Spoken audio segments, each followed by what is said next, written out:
ஏய் லூசு கூமுட்ட, கண்ணென்ன பொடனிலியா வச்சிருக்க? ரோட்டை பார்த்து வர தெரியாதே? கண்ணுக்கு முன்னாடி இவ்வளோ பெரிய வண்டியும் அதுல இவ்வளோ பெரிய உருவமும் உட்காந்து வருதேன்னு பார்த்தா தெரியலையா? கண்ணு தெரியாத அளவுக்கு எவனை பார்த்துட்டு நடந்து வந்த நீ?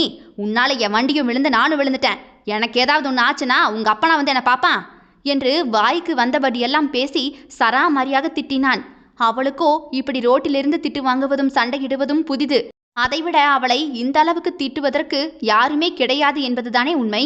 ஆசிரமத்திற்கு உள்ளே வளர்ந்து அங்கேயே படித்து அங்கேயே வேலை பார்த்தவளுக்கு இந்த மாதிரி பேசுவதும் வெளியிடமும் வித்தியாசமாக இருந்தது. அவனது பேச்சு அவளை திகைக்கவே வைத்தது.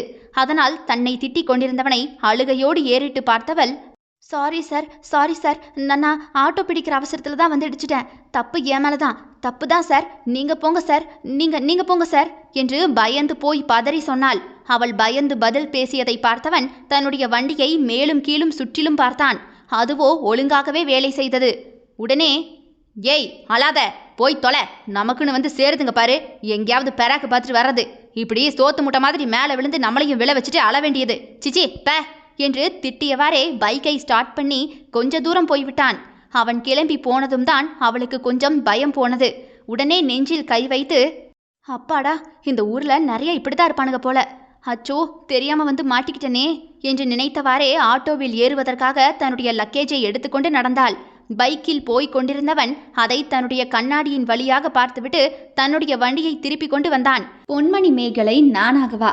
கேட்க தவறாதீர்கள் மக்களே.